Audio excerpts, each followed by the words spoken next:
Ya Allah, Engkau perintahkan aku berikhtiar mencari kerja, aku lakukan. Engkau perintahkan mengeluarkan keringatku dengan cara yang halal, aku kerjakan, ya Allah. Engkau perintahkan aku jauhi yang Engkau larang, aku lakukan, ya Allah. Sekarang aku telah berikhtiar dari sejak keluar, aku telah menunaikan sholat subuh seperti yang Engkau maha mengetahui. Dan menjelang malam aku mengadukan bahkan di rumahmu, ya Allah, hanya untuk sesuap nasi bagi istri dan anakku dari yang halal itu. Aku telah melakukan apa yang Kau perintahkan. Aku hanya memohon apa yang telah Kau janjikan. Kalau dengan semua ikhtiar yang aku kerjakan sampai detik aku bersujud di hadapanmu di rumahmu ini belum Kau kabulkan, mohon tunjukkan kepada aku di malam ini, ya Allah, dengan cara apa lagi mesti aku memohon kepadamu. Pernah nggak begitu mintanya? Itu rahmat. Itu rahmat. Dan itu ke hati tenang. Ke hati tenang. Jadi kita itu minimal kalau belum dapat pun hatinya tenang. Dan Allah tenangkan hati keluarga, itu yang disebut barakah namanya. Makanya ikhwan, banyak teman-teman kita dulu orang-orang saleh sejak zaman sahabat. Itu kalau pulang kerja rata-rata mampir ke masjid. Dan selalu terjadi keajaiban ketika pulang. Masjid itu tempat paling menetralkan ketenangan dalam kehidupan.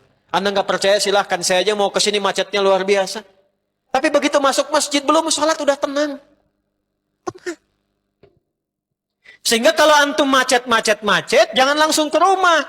Kalau mampir ke masjid, nanti oleh Allah diganti keadaan hatinya. Jadi yang dibawa ke rumah itu bukan aura kantor yang banyak pekerjaan. Bukan aura di jalan yang banyak pertentangan. Anda itu direktur di rumah sebagai ayah. Di kantor direktur sebagai pimpinan. Jadi kalau pulang ke rumah jadi ayah, bukan jadi pimpinan. Perusahaan selesai. Saat keluar meninggalkan perusahaan, selesai. Pak Rektor menjadi rektor di kampus, keluar gerbang kampus, selesai. Ya, semua pimpinan selesai. Tapi kan nyampe rumah itu ayah yang ditunggu. Saya itu kiai, ustadz, ini saat ngajar sekarang, nyampe rumah, gak ada yang kenal saya kecuali seorang ayah. Ini sampai sekarang anak saya belum pernah, ya, seumur-umur saya pulang dipanggil, Ustadz, kiai pulang, gak ada. Gak ada. Buya. Dan Masya Allah. Teman-teman yang ngantar tadi itu, sampai yang di sini nemani Bandung, tahu. Itu Pak, anak saya itu yang kecil, sampai dia bikin gambar. Ketika disampaikan ibunya, kami membiasakan kalau saya pergi, ibunya cerita tentang pekerjaan saya. Buya mengajar supaya Allah senang. Kalau Allah senang, nanti kakak, adik, semua, itu disukai Allah, nanti apa yang diminta Allah berikan. Kasihnya lewat bunda. Tapi karena Buya mengerjakan apa yang Allah minta. Tapi kalau saya pulang, saya cerita tentang ibunya. Itu dituliskan oleh anak saya. Tulisan gambar orang mau ngajar. Terus berpisah dengan seorang anak. Dia tuliskan di atasnya, I love you Buya. Engkau adalah ayah terbaik yang Allah kirimkan untukku. Itu sampai saya simpan sekarang Pak. Dalam tas kemanapun saya pergi. Karena anak saya menginginkan ayahnya. Bukan status yang melekat kepadanya. Ibunya ceritakan kapan Buya pulang, jam sekian. Itu anak 2 tahun dengan 4 tahun kakaknya. Nomor 4 dan 3 kompak nungguin sampai tengah malam. Jam 10, jam 11. Saya cepat kejar pulang. Makanya kalau sudah pengajian jangan banyak nanya. Anak saya nungguin. Itu ditunggu. Kadang kirim voice note, kirim video. Buya udah sampai mana? Begitu nyampe rumah, Buya! Main kuda yuk. Jadi kuda kita.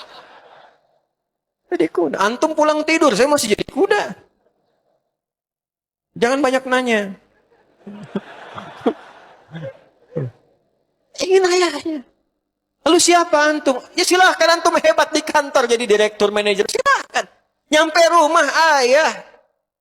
Istri butuh suaminya. Anak butuh ayahnya. Nah yang memberikan ketenangan itu masjid.